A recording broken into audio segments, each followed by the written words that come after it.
We received Megan's diagnosis probably about 9 months of age.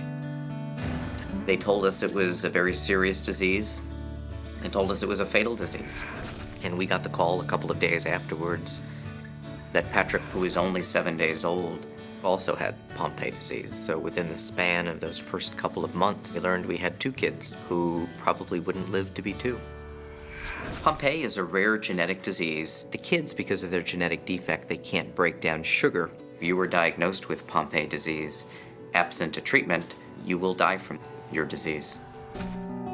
We grew increasingly frustrated with the pace of research, with always seeming like we were out of the loop, and eventually, out of desperation, Eileen and I decided that we'd try to help take the lead in the quest for a treatment or cure.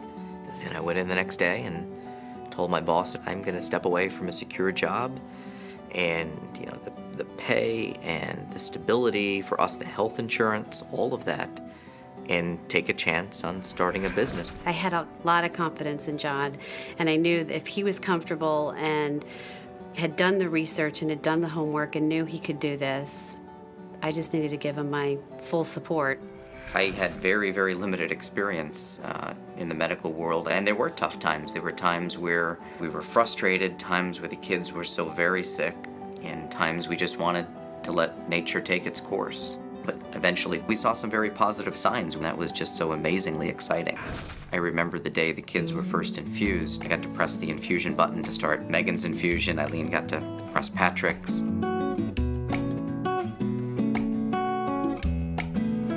We hadn't seen her smile in 2 years. After the first couple of months, we started to notice that she was smiling again. So that was the first sign to me that there's some hope.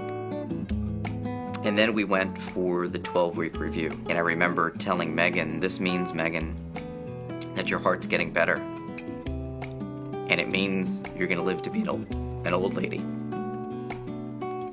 And then she looked at me and kind of gave me a thumbs up and just threw her arm around me and said thank you. John is a remarkable person. It's the power of his love for his kids to overcome extraordinary, difficult circumstances.